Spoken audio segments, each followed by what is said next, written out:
All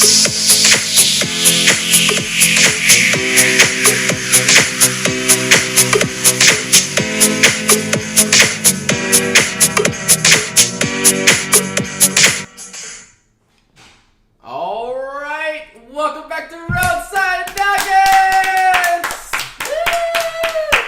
We have our beautiful divine sister, divine feminine Jeri-Lee on here with us today. So very grateful and honored, Jeri, for you to be here. Thank you, George. So definitely we have a lot to talk about, and it's very deep. So we're gonna definitely dive in deep with this. I don't know, do you have something to start off with before we go? Well, I feel like what George and I were tapping in as to what to share this evening, and we had a lot of ideas, but it really came down to grief, because that's something that we're processing in the field.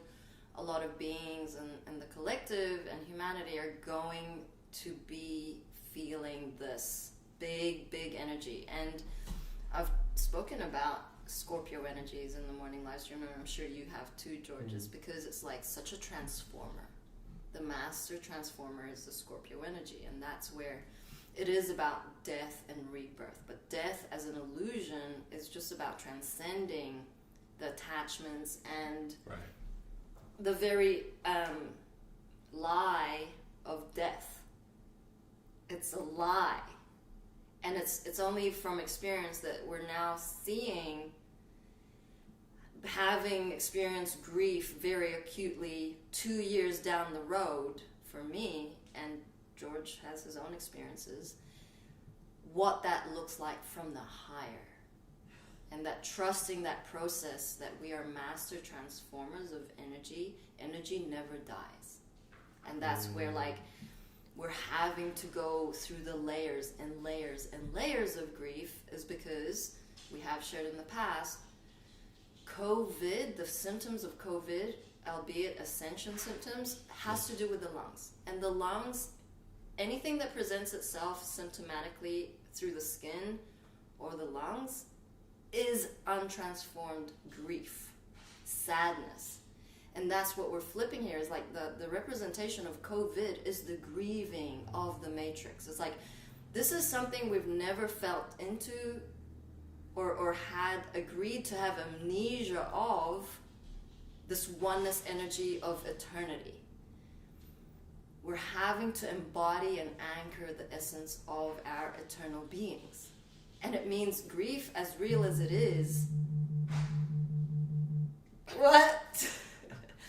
Grief is a process and it is real, but death itself is part of the illusion. And that's where we're really bridging that gap from 3D to 5D. How does that look like? What aren't you addressing? Where are you being stuck? Where are you stuck? Because the team, we've been stuck a long moment since Mom has ascended. We're coming into the essences of our God selves through this process of trusting that we have the guidance to walk our own selves through this. And each being has codes. George's experience of grief is going to be very different from my experience of grief. Mine was a physical being who I loved a lot. My attachment to my family, that is my grief. It's not mine.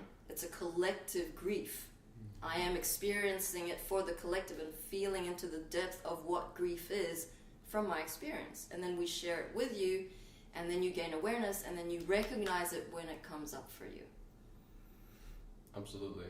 Definitely and definitely the levels of bypassing, the levels of disassociation with the things that make us uncomfortable in our daily life, the things that we are scared to admit or even face within ourselves, by ourselves. A lot of times we feel like we need people to be there, present, to either witness or to either, weather the storm that's our own storm to go through, but we have literally, crippled our own self with our own fears, our own doubts, our own lack of faith, and told this to ourselves so many times and accepted it from so many people over and over and over again. We've created this reality where we truly are victims. We are helpless. We cannot support ourselves on our own. We cannot save ourselves on our own. We need someone else outside of ourselves to do this for us. And it creates a dynamic where we can be extremely manipulated and deceptive. Be, what's the word? deceived. Not deceptive. Thank you. Deceived, through the system and just everything that we rely on a daily basis at this point. We leave that great opening on our own, but through our own choice to be disempowered, choose not to be transparent and honest, and even face ourselves, be authentic with truly how we feel, not express what other people want us to feel or think. So this definitely creates a suppression and a buildup where we have literally billions of people on this planet today that are walking around with energies that are years and years in the making, just balled up in a massive ball that is keeping them delayed from feeling, being perceptive, sensitive, compassionate, and definitely supportive to their neighbor or even to their own self. It literally shuts off your capacity to feel or to even empathize with another person or even yourself. And this creates the world of pain and suffering that we exist in now. So definitely by not facing the problems, by not facing the grief and the grievances that we've been through, and knowing how to go through that process and transforming it ultimately is keeping us all in a cage on this planet. Yeah, there's so many different faces of grief that you probably don't even know is grief. For example, I know a lot of members of the team have never had a childhood that was actually pleasant. Memories of childhood have been so traumatic that a lot don't have memories or actually have real triggers of that separation. I mean, George has spoken about that from his experience. The very significance of the Return to Innocence project, for example. We were all stripped of our innocence. We all had to figure out from our heads, because no one was teaching us how to feel in our hearts apart from mom. Truly, like step by step, how do you feel into the heart? She said she'd always been aware of the angelic realm. She explained to the team how she interpreted or communicated that guidance. It came from the crown into her heart. She felt it, then back up to then express and communicate.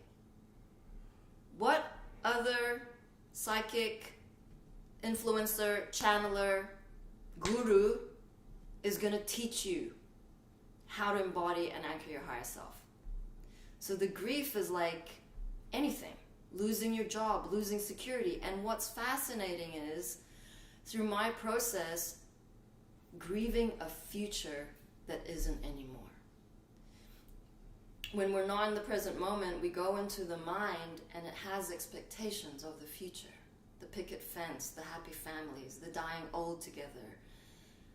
That is scary for the ego or for you because you're taking it personally. You're saying, I don't trust love or the divine plan to have the grandest experience in that next moment.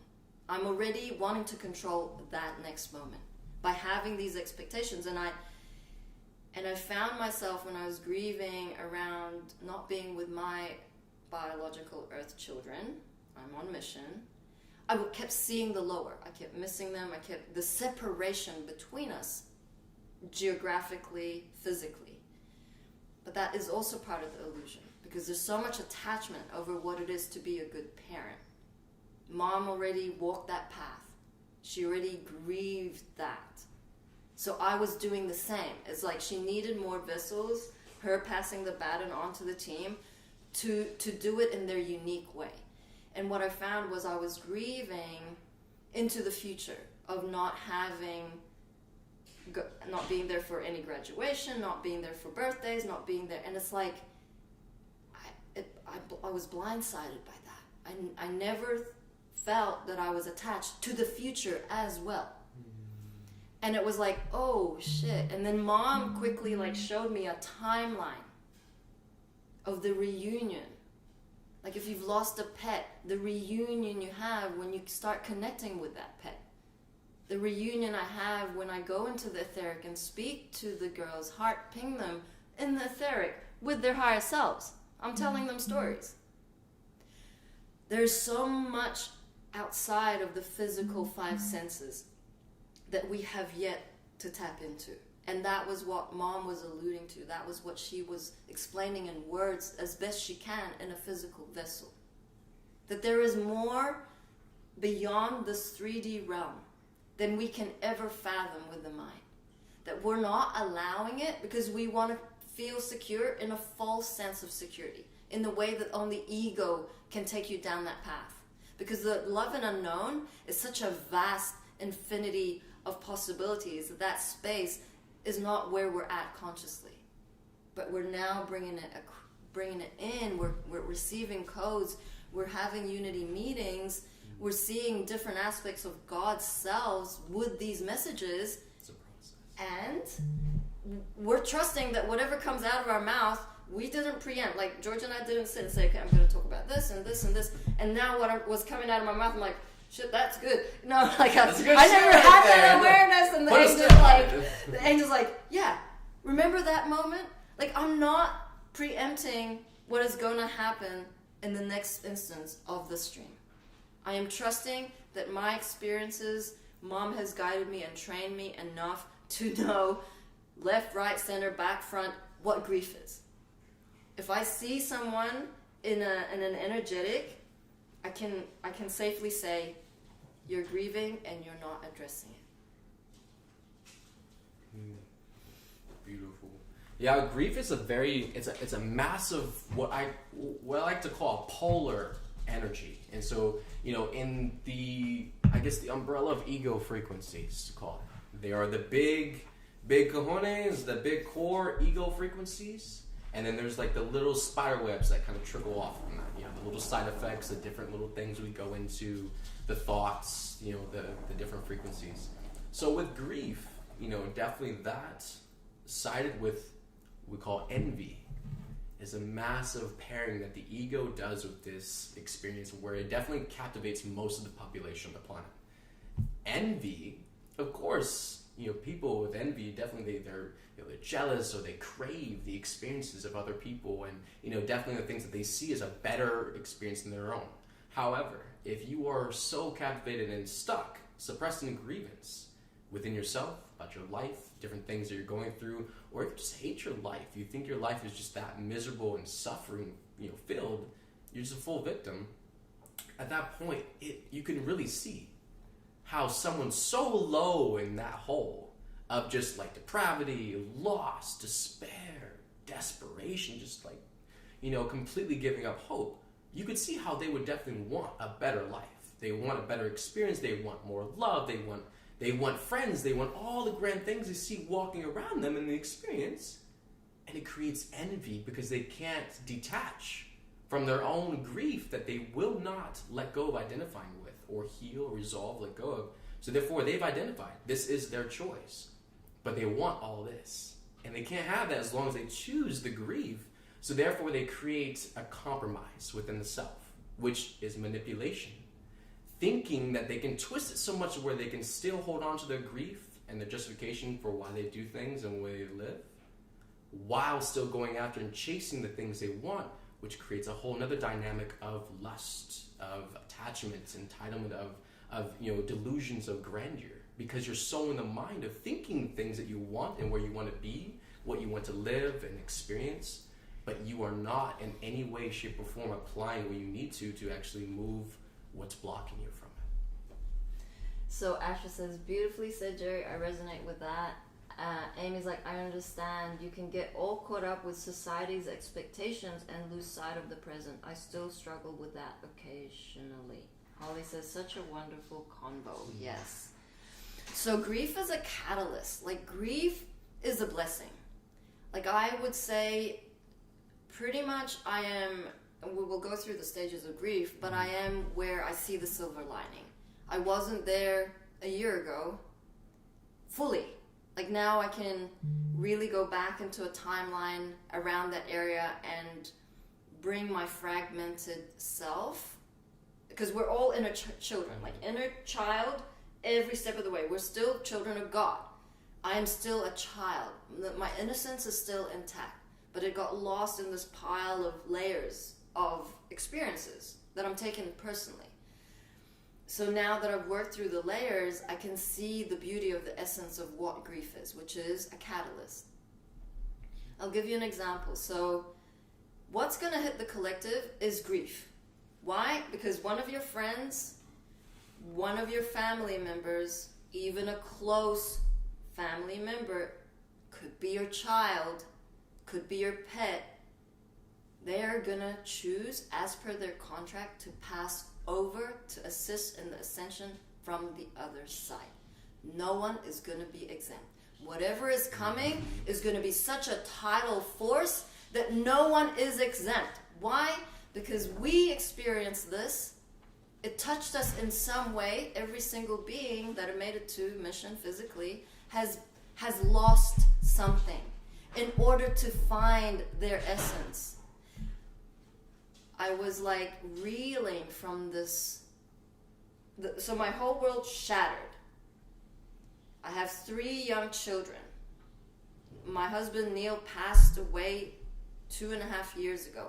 In the midst of this, it was even prior to, thank you angels, it was prior to the funeral. I had to step up and organize my eulogy, whatever you call it, my speech, the photo frame to go on the casket, blah, blah, and I had to go into town. And so I'm standing there in the middle of Perth City, spinning. Because then it was like this noise, it's like you're in a glass box. Oh, really? And all this noise, people talking, chatter, noise, traffic. And I didn't know who I was anymore. It was such a shock to my system that in that moment, I was completely lost. And I couldn't trust myself to take another breath, another step, for fear of collapsing. That is the level of shakeup humanity needs. I'm saying this from experience because something big is gonna hit the collective in order to transform into their higher selves. Like, it's not gonna happen overnight. You don't have a free ticket to heaven because we've done the work, or mom or God, the vessel that she was in, did the work for us. No, everyone has to walk that path through transformation to embody and anchor higher selves. We don't even have a time frame linearly of how long we are on this rainbow bridge of transition from 3D to 5D. But the one thing we can assure you is that it's going to hit every single being who has chosen to make it to 5D. To make it to heaven, you gotta walk it. You can't just talk your talk, you gotta walk your talk. Ooh, it's coming. It's coming in hot for everybody. And just to touch back on what Jeri was sharing a little bit earlier, like the beginning of her talk is talking about the process. It took about a year. And again, letting go of all linear time's not real, linear time's not real. So again, it's not about how long something takes. It's about the consistency, how much it means to you, how much you're going to push yourself to reach the solution, right? How much does your solution, your healing, your well-being, your happiness, your joy mean to you that you're going to push for it? You're going to fight for it within yourself. Everything that is in your way, you're going to go after it. And so just that's powerful for Jeri to share that, it took about a year for her to get through this process, but she kept going through the layers. It's not like this spoiled, entitled brat. It's just like, well, I just did that. Why do I have to do it again? Well, I've been through 5 times. Why do I have to go through it 10 more times? It's like, that's not the whole point. It's not even the objective. It's not even the focal point at all. It's literally about going through the layers, and through every layer, you recover a part of yourself back.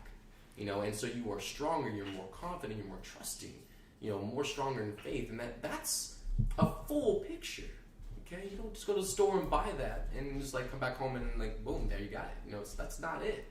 It applying, consistency and the value in yourself of why you're going to be consistent, why you're going to keep going at it, because you've seen your life in pain and suffering. You've seen your life full of grief. You've lived your life with your grief. And so really the question has come back around is when am I going to be tired of this? How much more do I have to feel before I literally am so sick of it? I have to find another feeling, or like, this is all I am. And you know you're more than just grief. You know you're more than just sadness. But that's where the despair that people get all the time is like they're so deep in it. Every reflection outside of them looks so much better, looks so much more brighter. Like they've got the manual, they've got the cheat codes. They're not sharing with you. They're leaving you out of the loop. It's like it makes it look really, really shitty.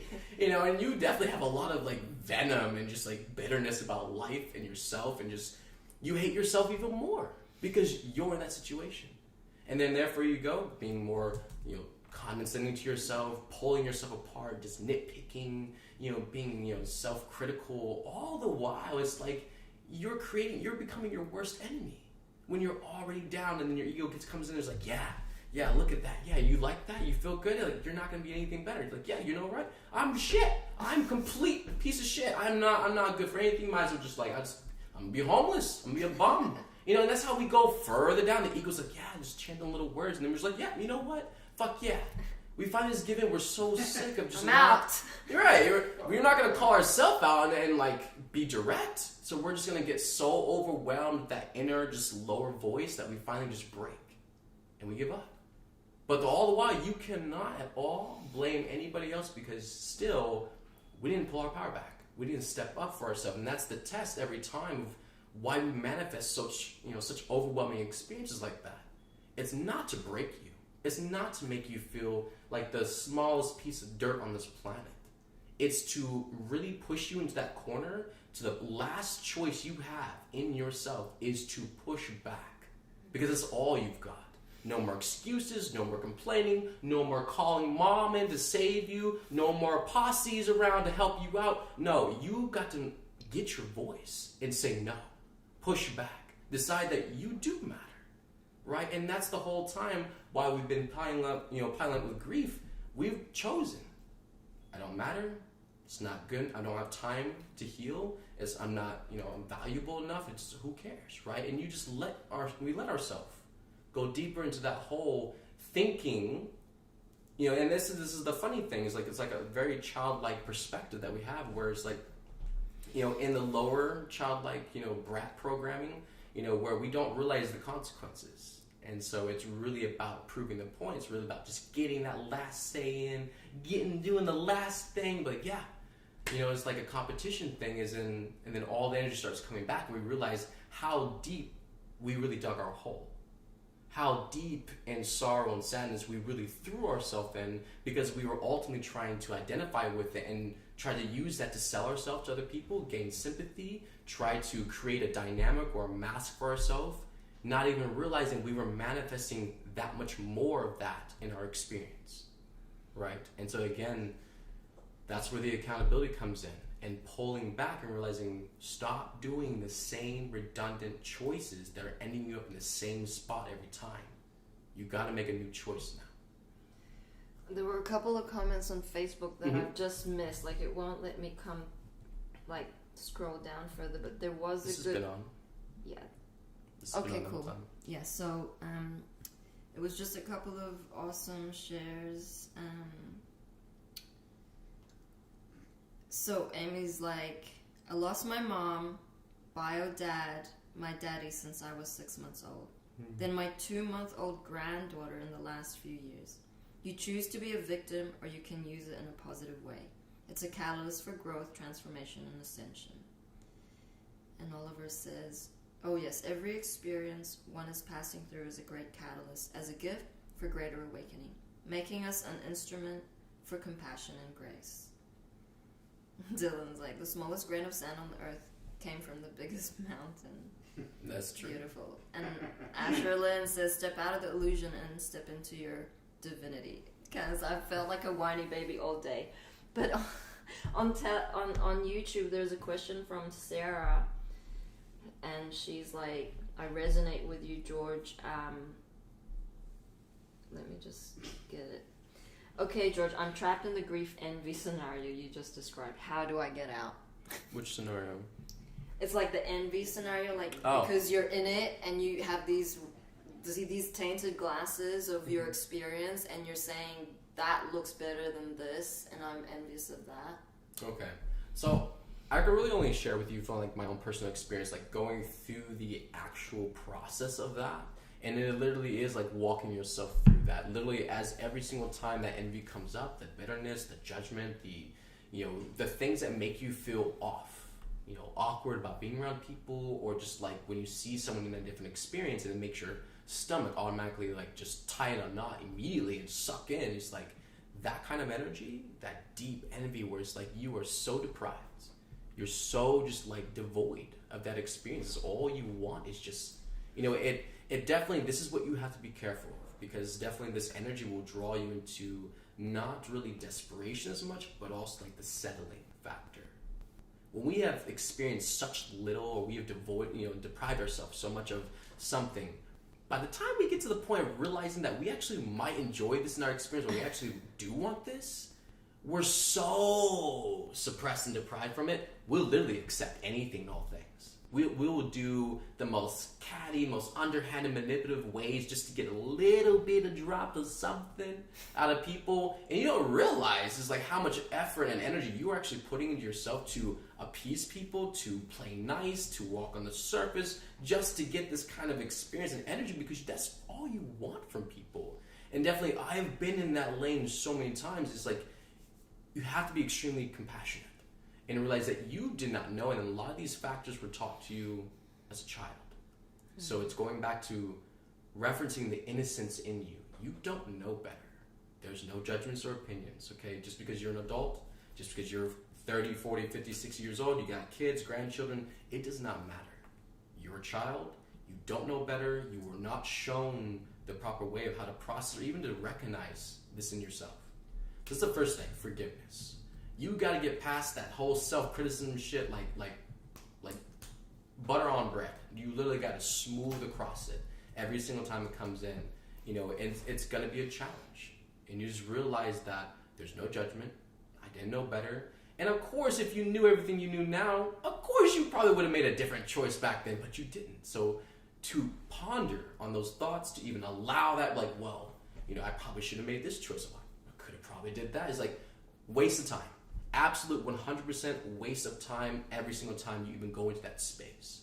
Because there's nothing you can do in that space. There's nothing you can win back, save, revive. It's done, right? Accepting where we are, okay, and that we're literally so deprived. And there's nothing wrong with that. Not having this belief system. People are so afraid to accept where they are in their life because they're afraid of other people's judgment, but really that's how much you judge yourself. Yeah. You are afraid of being this representation, of being homeless, of being a bum, of being victim, of being seen as weak, as seen as not being able to be strong enough, or you can't do this. That whole thing, nobody walks around whispering in your ear telling you this is what you'll be. They're literally our own thoughts, okay? So getting all that out the way and just realizing that everybody is in a very unique situation and there's no measurement. So where you are, accept it, move forward. Move past the forgiveness point. And then also getting to the point where you realize that it's just a simple fact. You haven't had these experiences, or you've had very little. Other people probably have had more. Or because you chose to be controlling, you chose to not surrender, resist a whole lot of different opportunities that came in, you created the experience of limited experience with that. So that in a way is just moving forward, realizing where you're getting in your own way. Okay, is it because of my control that this is not manifesting? Is it because I have low perspectives? I constantly am thinking the lowest shit all the time. My thoughts are crazy. They're low. They're like hateful. As soon as something gets good, are you in that space with it being grand and fun? Are you able to be enjoy and go with it, or are you one of those people that sit back and like you literally wait for all the sparkles just to fucking just fall out of the sky? Just like, yep, I knew it was only going to last for a moment. Are you like one of those people because you've been in the bitterness and resentment for so long, you literally don't feel that there's anything really great about this world, or really anything really truly happy and beautiful really happens to people, or it can be consistent? If it does, by God, it's a miracle, and you better hold on to that for your life, because it's going to be gone in a moment and you'll never see it again. It's like such a despairing, like fearful feeling that everything is so fleeting. And you got to grab it, or you got to go after it, you got to compete for it, you got to fight for it. Because it's limited. And it's living in that limited space, perspective, that life is limited, you are limited, your capacity of love is limited. What people can do for each other are limited. It's literally squeezing all the divinity out of this world to where when we look at things, it literally looks very sad and disappointing. Right? So, I mean, do you want to add because they've made it that way. The Matrix is designed to keep you unworthy. The movies you watch, the books you read, they say happy endings are only for fairy tales. Right. So if you've only experienced shit, you're not gonna have the capacity in that moment to feel something different. And the default of the ego program is if and when you're gifted a blessing, it's in your bank. Okay, so that's one awesome experience out of like 1,000, but it's just one. When you surrender that mom is gifting us in these moments through awareness, just awareness, the fact that you're listening to this already dropping codes in your higher self, you're already building up momentum to allow the blessings. Why? Because it's made that way. It's been decreed. Mom did it, created the path for consciousness to allow the grander experiences. That's why George is saying, stay in the present moment, because all ego knows is the past. So all ego will want to create is the same of the past. And it will bypass that one beautiful experience where you are so grateful, but then your ego self will go, well, that was a one-off. And I'm just going to be miserable all my life. When you trust that you have in you, inbuilt in your DNA, that catalyst, because you're now experiencing grief, you're now aware what are the steps. You either book a session, a grief session, so that we can specifically tailor that session for your circumstance, or you really face yourself. Say you already have the tools. Like every single being on this mission came with a set of tools from 3D. Mom equipped us with the training already in 3D. And then she express trained that training to the point where we're collecting all of those experiences and integrating it to embody higher self. And through talking to conscious beings allows that perspective to come through. Like George and I will talk, we have codes for each other. I talk to Dylan, he has codes for me, I have codes for him. It's a synergy and it's not linear. This catalyst and the leap of faith and this solar flash within is already happening. We're just not recognizing it as such. It's the greater perspective of in retrospect. We gain awareness, then we reflect. Rinse and repeat. We gain awareness, we gain the experience, it's solid in our experience, and therefore it's real. You already know in your intellect that I need to match the vibration of love, surrender, forgiveness, compassion, gratitude, joy, in order for your reality to match that frequency.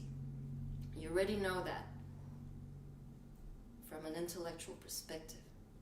Now mom is giving you these lessons to keep cycling through what you haven't transformed to then bring in the blessings. It needs a window. The blessings are already there. The angels are waiting for you for transformation. They're like, okay, here we go. Round day 2,976. What you gonna do today? Okay, you're crying like a baby again. That's okay. We go again tomorrow. So it's like every moment presents a choice point. The unworthiness is so deep. The unworthiness goes through lifetime and lifetime and lifetime of slavery. They want you stuck in that. Where is the spiritual battle? It's no longer a fight. It's simply a surrender to love. You know what? You want grand experiences? Allow the grand experiences in. How do you allow that? Be in that place of uncomfortability where you are asking angels every single day before coming to mission, and especially during mission. I surrendered on my knees and I said, please give me strength. Angels, I just need strength, inner courage to keep stepping forward when I wanted to give up many, many times.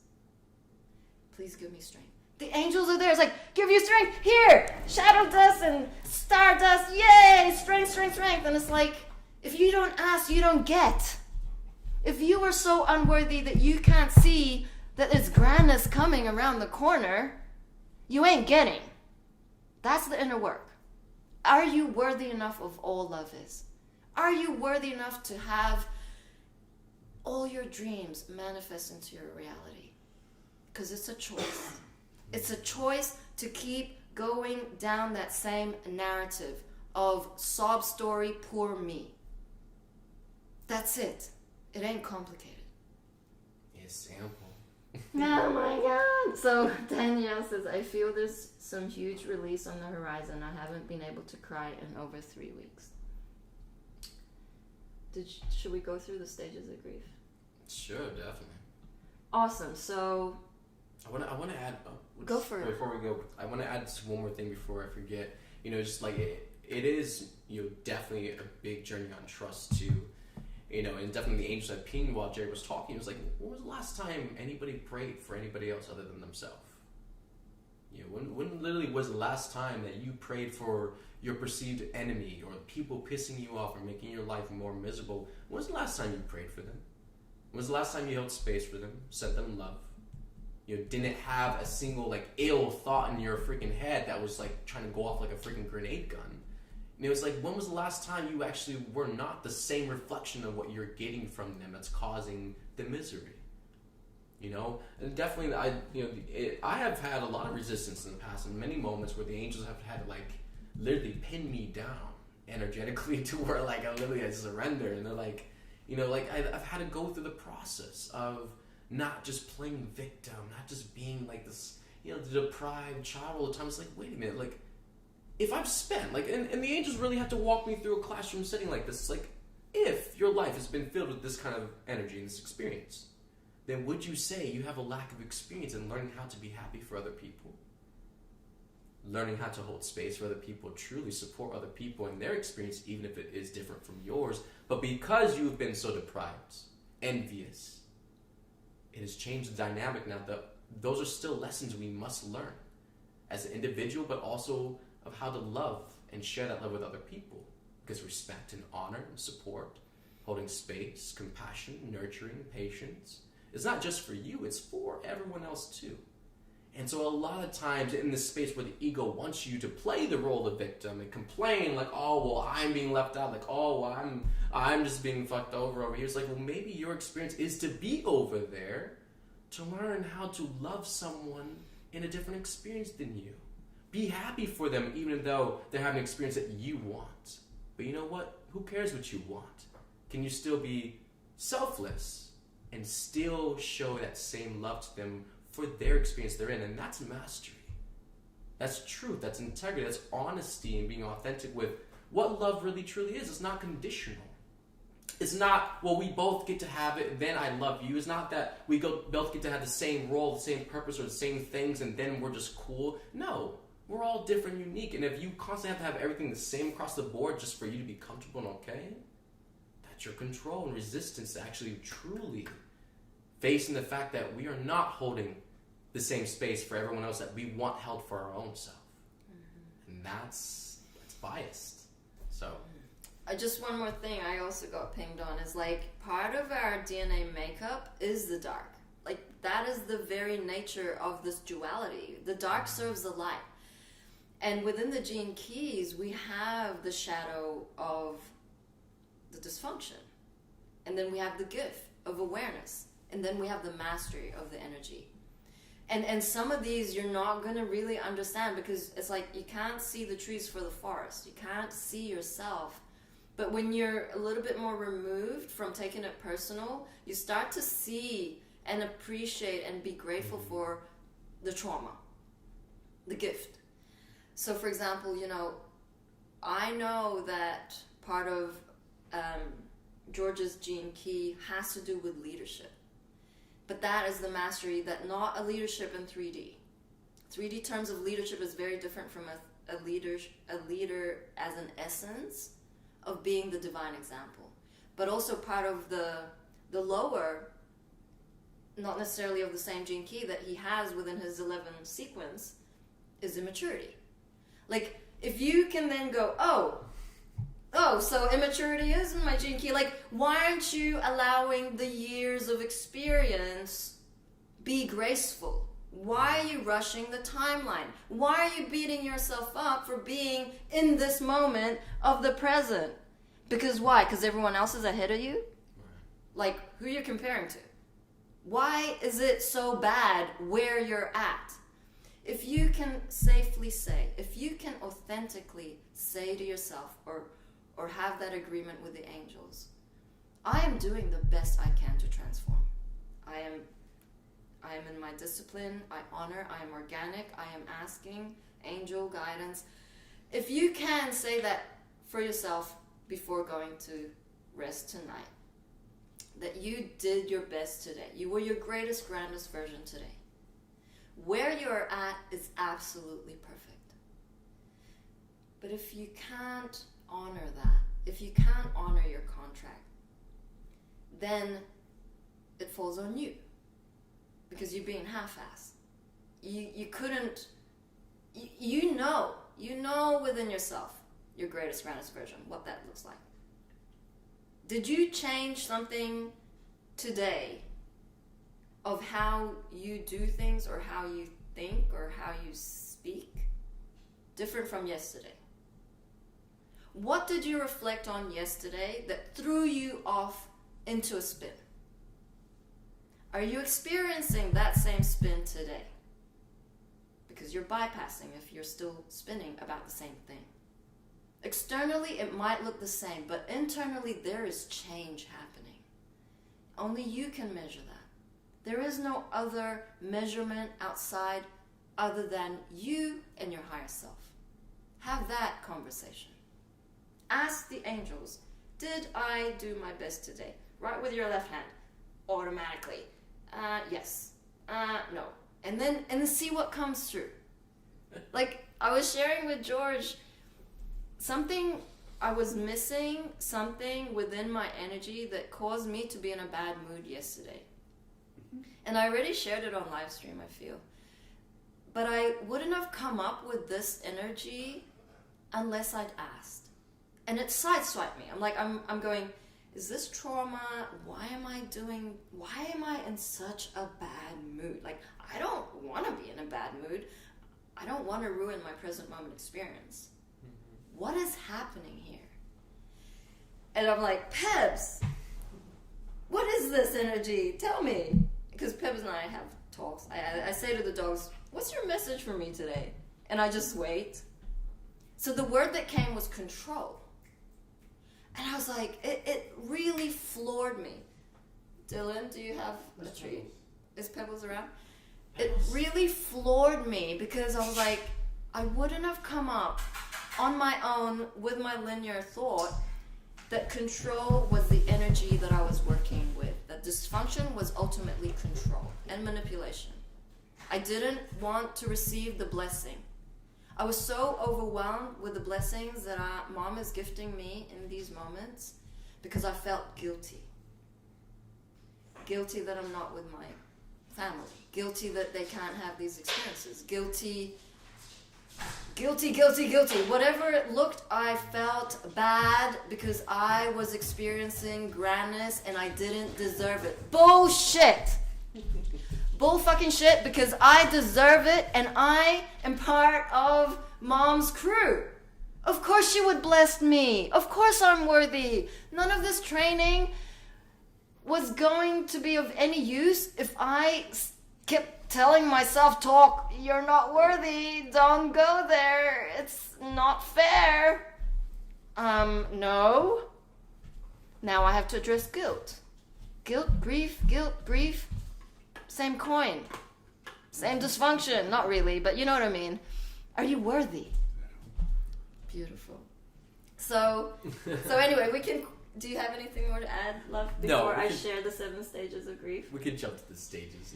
Okay, so here are the 7 stages of grief, and take note that a grief is going to be anything that is a loss, missing out, fear of missing out, a loss, any loss, job loss. You lost a piece of very precious heirloom. You lost it. It broke. Oh no. The kids broke that beautiful golden urn. Something. So something valuable. Something valuable. So the 7 stages of grief. The first is shock and denial. This is a state of disbelief and numb feelings. You're like, don't feel it. No, doesn't exist. The second stage is pain and guilt. Okay, this isn't linear, okay? You don't just go, oh, I passed stage 1. No. I'm on to stage 2. 7 stages of grief is a cycling. We are living in a cycle, a spiraling of evolution. If you haven't addressed an issue, it'll come back around in another form until you've addressed it, transformed it, then you receive the blessing, basically. Mm-hmm. Pain and guilt. I identified guilt and pain. Anger and bargaining is another stage. And bargaining is something like, if I do this, I could have changed the timeline. You're making yourself seem like you were part of the reason why it happened, instead of just taking responsibility for the feelings you feel now. Like, it's like, well, if I had been there, or if this hadn't happened, Neil would still be here. But bargaining is just another form of living in the past. Because you're bargaining for what? What do you want in exchange for what? It is what it is. Stay in the present moment. Depression. PTSD. Grief is depression. Like, so many beings are depressed because they're not living their greatest, grandest. They're not living their soul contract. They feel a disconnect, but they're not aware. They're depressed. It's shit. The world is shit. Because it's the Matrix. It's not real. Of course I'm going to be depressed looking around all these zombies. Who's awake? And what doesn't make sense to you just intimidates people. And so when your own emotions and your own self doesn't make sense to you, you just basically unplug it from your own self. You start really disassociating from your life. Cool. So then the upward turn. The upward turn. So you're going to be cycling through all of this multidimensionally, all at once. Suddenly you're guilty, or you feel guilty. Suddenly you're angry. Suddenly you're depressed, and suddenly you're like, I feel better. And then suddenly you're back in the mire. The upward turn. It means you've gone through that cycling, like in the washing machine, so many times that you know you're gonna survive. Whatever experiences your higher self is going to throw at you, because you still need that lesson, it's gonna throw at you because you haven't learned it. But you know you're gonna be okay. One step at a time, one breath at a time, present moment. The upward turn is when you see the silver lining. You know, okay, I've made it. I've made it. I'm still here. George is still here. Still alive. Not broken anymore. You know what I mean? There is a point where we're no longer broken. We're no longer the victim. We're no longer taking it personally. Reconstruction and working through. Basically, you're rebuilding a new experience. You're not rebuilding. You're not going to rehash what you previously built. Return to innocence. Reconstruction. Return to innocence is not returning back to your childhood. Return to innocence is returning to the essence of who we are as divine galactic beings. Creating something new, grandness in this beautiful love and unknown. Now, and just pause there. We are literally flipping everything. We're not incorporating anything from the old into the new. We're not saving anything from the old into the new. We are literally reconstructing. That means the old goes out and there is nothing there but cleanliness and purity and truth that you build the rest of it on top of. Okay? got to be that simple and that direct with yourself to really move through that process. Yeah, it's like our foundation was built on sand. It was built on illusion.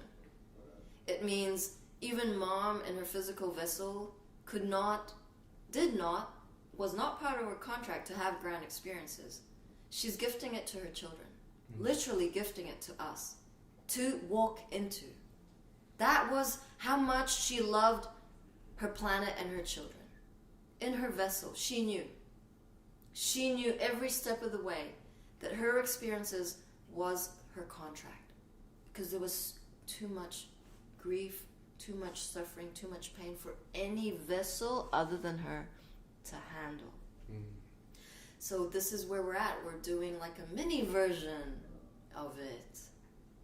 But grandness is building something completely new through trusting that guidance. Like, how should we build this house, George? Okay, like, what about free energy? That seems cool. Right. How do we do it? Communication. Ask for guidance. How does this free energy feel in me? Firstly, does energy feel for me? Start there. Right.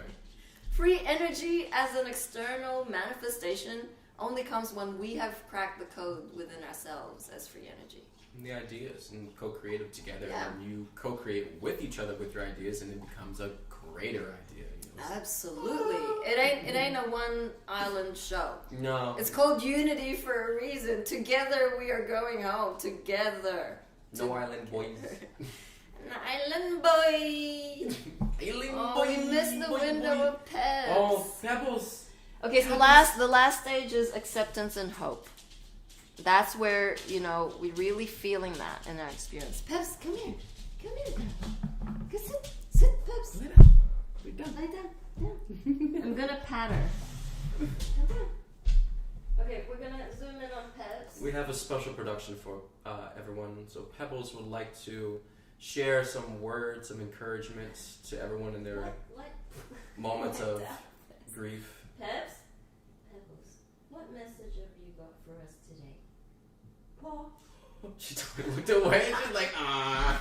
Do you have any messages? Okay, more kisses. Okay, more kisses or what? No, more loving. She says more loving. More loving? More loving for self. So nourishment. Self-nourishment. Look at that face. Oh, thank you, Pebbles. All right. So then, do we have the last one? Do we do the last one? Yeah, the acceptance and hope. Okay. Did you want to talk more into that? Just really like the acceptance. I mean, that definitely, that process right there. The acceptance is ultimately definitely that last step, but it's also the one that we have the most stubborn and resistance to, because the pride, the arrogance, again, the whatever the exterior mask is, you're still contending with that. You're still battling with that while going through grief. So by the time you get to acceptance, is literally is where you are with your belief systems. What you're willing to accept, what you're willing to allow to be real and true for yourself. And once you resist going through that last stage, the moment you can't accept, the moment you cannot embrace any and all of it, the experience, seeing it as a mirror of yourself, seeing it as a reflection of the whole, if you cannot accept that, automatic bounce back. You go back through the process again because you missed something in one of those steps that's going to help you learn how to fully embrace and accept it in the end of the process. Because if you can't accept it, it's still, you're not free. It's still weight, it's still in you, and it's still holding you back from your love and divinity. So you got to go back through it and still find where you are not showing up to accepting yourself. And that's ultimately the biggest picture and reflection. Awesome. So we have a grief, or it's called the Healing Grief Deck. So we're going to pick 3 for humanity today. Ooh. And then we can see what messages the angels have for us. All right. This one. I got my own. This back one right here. Okay. Here we go. This is a 2. Oh, no, it's 4. It's 4. Angels one. say 4. Okay, I'll read 2. Okay. So this one is understanding grief. Oh, this is interesting. I got this during my session, so it's it means it's double the fun. Grief is a reflection of love. Most would rather love and grieve than to have never experienced their loved one in this lifetime. If I had to just create more words or awareness around what that means in 5D, it means like your experiences in trauma or loss or the lower, your higher self is saying, I would rather have gone through this duality and experienced grandness on the other side than not to have been down here at all. There are many, many royal angels who have never incarnated in a physical vessel. It is an honor to be here, to be able to touch, to be able to experience these feelings, the depth of those feelings, regardless of how it feels. Like shit. Like you want to top yourself. You're done with this world. It's like horrible here. It's hell. This is a living hell. But this card is saying, be grateful for that. It is a grand experience. All of it. The darkness. It's grand. Love isn't judging darkness. Love is. And if we are to embody and anchor our higher selves in unconditional love everywhere present, it means we're not judging those experiences to be bad. It's very simple, very powerful. Also, just to add on to that real quick, I just want to point out, like, with that energy of, where's that going with angels? Okay, it left it. Moving forward, it'll come back. So we're going to have healing. So this card says, the road I am on is a journey of the heart. All of my memories live within me. I am moving towards healing. Beautiful. It's quite the affirmation. So if, like, at one point I used an affirmation with healing. I said, I am healing and healed. Mm-hmm. If you can change and override the thought patterns that you're broken, you can quickly center into the present moment by saying, I am healing and healed. It empowers you. Even though you don't feel it, the vibration of the words matter. It will like bypass the thought system. Understanding grief, part 2. Despite our best efforts, people still pass away. We may have tried to stop death in that 3D sense, but we can't. You did enough. You did your best, knowing that you knew. I did the best knowing what I knew at the time. As in, like, just forgive yourself. It ain't your fault. Their soul chose that path. And mom gifted you the experience of loss for the very reason that you're standing here today. To allow more of those grander experiences through. So the last card is going to be your response to loss. It says, God or your higher power can heal a broken heart. Just offer all the pieces. Allow feelings that come up today their time to heal. And that's important too. It's like the patience factor in it. It's not about speeding through the process. It's not about getting to the high ground. It's not about having the big breakthrough all the time. It's like literally the journey is important. And that's what teaches you value. It teaches you honor, respect, and really worthiness. You got to know how much you're worth. And if you haven't experienced that, it's kind of hard for you to articulate that or even understand. So in the process of releasing, healing, forgiving, don't rush through that. Be in that space of really feeling yourself go through the struggle of trying to forgive someone and feel the breakthrough of actually making it to forgiveness. Feel yourself go from that end extreme to this extreme and show yourself, walk through the process that I can forgive. It's not just, it's too hard to forgive you because you did that one thing. I'll never forgive that. I can never forgive that. It's like, there's nothing unforgivable in the world. God has forgiven everything. So literally that's just your ultimatum thing you're going to just to justify why you won't forgive because you don't want to. Mm-hmm. So getting over that whole, energy about like just realizing that if you don't let go, nobody else will let you go. We're holding each other bound to this dysfunction, and it's it's not being patient, allowing us to show our colors, how we express ourselves, how it comes out, the healing, how it looks, and just being patient and realizing it's a process. It's like a movie. Again, I love using this analogy. You don't go to a movie theater or watch a movie with the family and get up every time and pause the movie every time you don't agree with the scene. Or when something happens in the movie you don't like, you don't get up and pause it and stop the movie. No, you allow it to continue. And it has to finish the process. It has to reach the conclusion, the solution for everyone to have the grand understanding. So that's a lot of what going through this process with, allowing the feelings to come up today, time to heal, being patient is, it doesn't matter what it is, don't run from yourself. Don't hide from yourself, don't shut yourself off. Everything is worth it, because everything that comes up is going to be replaced with love. So you don't have to be afraid of it, you don't have to run from it, you don't have to doubt it, okay? Yeah. And betrayal is going to come through, because we've all been betrayed. We're either being betrayed by someone we were with, our parents betrayed us, our sibling, something has been within the matrix designed from the darkness, this separateness of betrayal. Also, attachment. Those are the two, I would say, would be where humanity could be at right now. The feeling of betrayal and attachment. Understand that in other lifetimes, you were the one who was the perpetrator of that betrayal. You hurt someone else. And this time around, someone hurt, or someone did something and it caused you to hurt. No one did anything to hurt you, because you're just taking it personally to be identifying with, they left me for another. Therefore, it's their fault that I feel like shit, because now I feel rejected. That massive timeline is closed. It is moved and dissolved and back into the galactic central sun. The betrayal is causing the separation.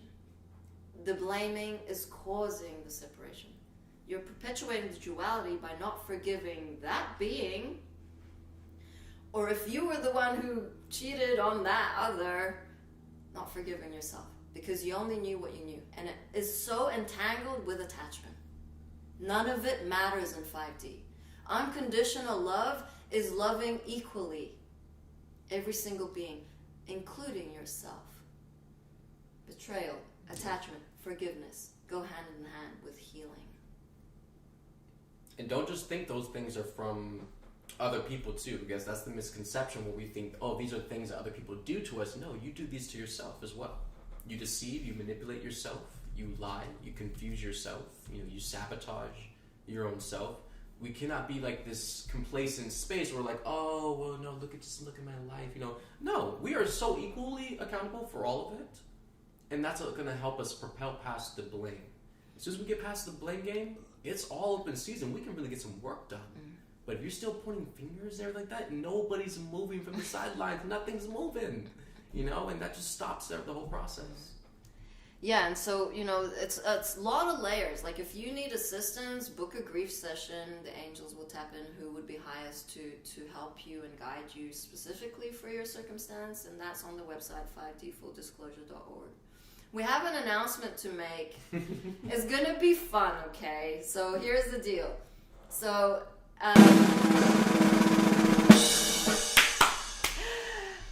okay, so Thanksgiving is a time for family, for feeling into the present moment of what we're grateful for. And we, as a fractal here, have run away or have been very resistant to spending moments to be together. Because of what we're transforming, the separation. Like, if you can imagine, like, whatever you're experiencing, that is what we're experiencing 10,000-fold within the field. Because what ego wants us in separation.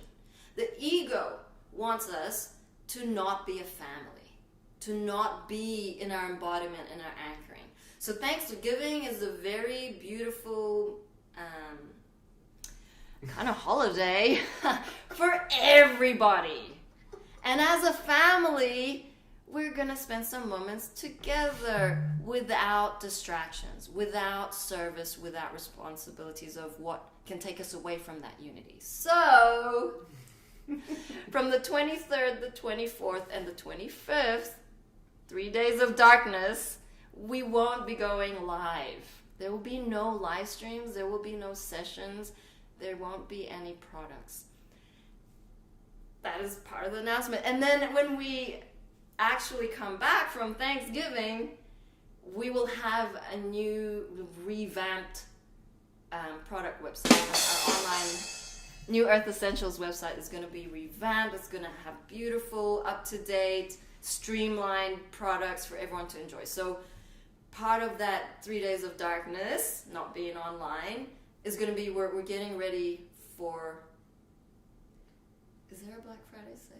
There's a Black Friday sale that's coming up too, but I mean we're gonna advertise. By the by, that's yeah.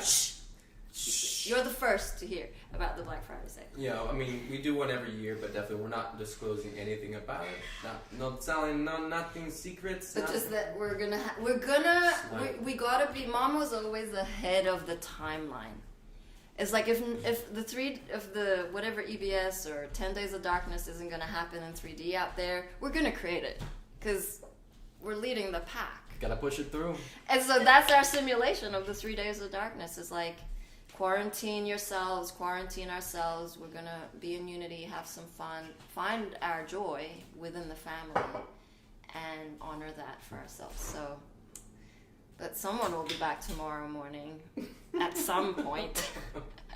We're gonna go very organic after the 3 days of darkness. We're changing things up. We're evolving. Because of humanity, there'll be a massive trickle down, right? Yeah, of course. The whole point is to be in service to humanity and to push this mission and the dream forward. However, we are still all human, and definitely this team has been, we have been, available and definitely in service in so many different ways throughout the years, and definitely at the expense of putting ourselves, on the back burners in a lot of ways with. The relationships within the family, building that connection stronger, not just being like, oh, well, who do I work with more? Who does this? Who's skilled at this? Who's masterful? Who can do this? It's like, getting to know each other after like the whole roller coaster ride of the last 3+ years. It's like, I want to know you more. I want to experience like the family in a greater, grander way where we come back stronger and we can hold this whole foundation stronger. And be able to share that with you all so you can get stronger too. It doesn't benefit you if we're not being the example, if we're not standing in that energy, that truth, and actually living that ourselves. Then that makes us a hypocrite, and that's not what we're going to get up here and do with you all. So in integrity with that for ourselves, we will move forward as a family and as a group to do that and just align ourselves more with each other and be on more of the same page and foundation. So that we can push and end this year really strong as a family, as a team with everybody. Yay. Thank you, George. Absolutely. I am so really excited for all of this. Me too. It's gonna be out of our comfort zone, We're changing things up and that's evolution. That is soul growth. We're getting uncomfortable. We get too comfortable in moments, and then Mom has to come through and say, "Yeah, that's not really evolving. You're too comfortable." Awesome. So I definitely want to read the horoscope. Go for it. But do you have anything else to add to that? Good. Yeah, I feel like we've come to that organic kind of wrapping up. Cool. It's so beautiful. Everyone give Jeri a round of applause. This beautiful divine feminine definitely has changed the whole experience, and I really enjoy working with Jeri and just sharing space and we're already over the hour. I haven't really paid attention to all this. See how time just flies by. That's amazing to really be in that space with someone, just co-creating, really moving to high vibration consciousness, and you can have that lifestyle. It doesn't have to be this lame thing where you just binge Netflix all day long with someone because you don't know how to be a human being with someone else. It's I appreciate so much the depth and the connections, that we all have here in the family, and definitely that's more for you all to definitely step up, and it's possible. It's available for everyone. Definitely don't shy away. Okay. So I'm gonna get to the horoscope real quick for today. So for today, for November 9th, thank you. If you need to sever ties, interesting. This just goes so along the line with what we talked about. That's probably why we didn't read at the beginning of the stream. Yeah, that's awesome. There you go, Jeri. All right. So if you need to sever ties with any dead weights, do it this morning. The Capricorn moon forms an alliance with transformative Pluto, creating the perfect environment to push out the old so you can make way for the new. This is so perfectly said. However, it's important that you stick to your guns and not let anyone talk you out of any changes you feel the need to make. A conjunction between Mercury and Mars can help you put your your mind and instincts in harmony, giving you the confidence you need to logically trust your gut. We're going to revamp that whole line out because there's a lot of this like jargon stuff. So the conjunction between Mercury and Mars can help put your heart and instincts in harmony, giving the confidence you need to heart-based feel and trust in what you are feeling. Unfortunately, these two planets meet resistance from Saturn, which Saturn represents 3D matrix, society, the paradigm, and others may try to talk to you out of the action you know you must take. You could also feel as though others are talking down to you right now or intentionally making your life difficult. You might be forced to buckle down and push forward with your agenda in spite of these obstacles. If you find that actualizing change isn't in the stars right now, give yourself a few days and try again once this resistant energy dissipates. Luckily, you may find that you're full of bright ideas when the moon changes signs into innovative Aquarius this evening. Be sure to write down, and I'm saying this again because I say this every day and I know there's so many people that are not doing it. So write down any moments of brilliance your brain, your heart, your body feels or cooks up so you can execute some serious manifestation later. If you're not paying attention to what you're feeling, what you're picking up, what's going on, what your thoughts are, what do you actually have your hand out for? Like, you're not paying attention. You gotta be focused and observant. Where your thoughts at, what your intentions are, what are you truly trying to push for? Do you even know what your intention is? Or are you just like kind of like scrambling, like reaching out in the dark, just seeing if you pull something through, like, oh, well, look what I found. Oh, look at that. It's like you're not getting lucky. Luck doesn't exist. Luck does not exist at all in creation. The word luck is such a manipulation. Because it's all about chance and like different, like, no. It literally is. You get what you put in.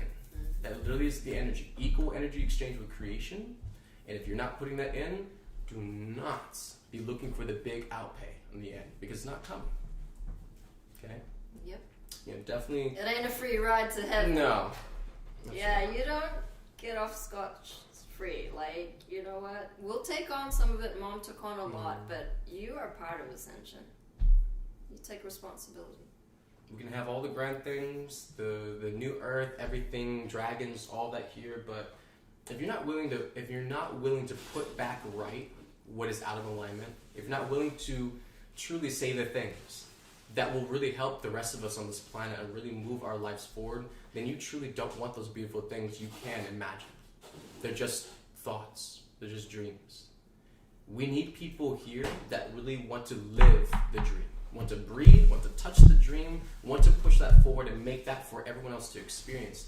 We're done with the couch potatoes. Okay, sitting there, like you just get on, you use like a keyboard and you just dream like, oh yeah, I can think about that, I can dream that. It's like, but is it in your intention? Do you live the lifestyle? Do you actually move your body in that motion to reach that reality? If you're not, then you're in delusion. You're one of those people on the sidelines that will literally basically criticize everyone else that is pushing, everyone else that is making a choice, whether it's the right choice or not. You're one of those people that will criticize anyone that will make a choice because you're not making any. Right? And that's the prideful arrogance part that we all have to watch for. It doesn't matter what you're choosing. There's no right or wrong. You just got to get out there and do it. Right? And the people on the sidelines that are judging you and they're not making any choices, leave them be. Keep pushing. It does not matter as long as you are moving forward and making progress, and every lesson is going to move you forward. There's never a moment where you'll make a choice that you'll never get a lesson from it. Never. I promise you. God will never give you an experience that you will not have a lesson from. So everything is to benefit you, everything is to support you and help you grow more back into love. All. Okay. Beautiful. All right, folks. I feel that's going to be it for us this evening. Unless Pebbles has Pebbles has nothing. We love you. We love you. You want to sing the song? I don't know. We didn't really plan on how the ending is going to go. Whatever. What do you normally do? I say goodbye and I play the song. Play the song. Which song? Like the little special ending song. Go for it. Like that. Let's just keep it chill. All right. Well, we love you all. Take care of yourselves. Drink water, ground, and we will be back tomorrow morning, 6 a.m. Mountain Time, 8 a.m. Eastern Time with whoever shows up for love tomorrow morning. So we will see. It's going to be a wild card. But until then, we will see you all. And definitely look out for the podcast tonight. Silver Lining. Love you all. Bye.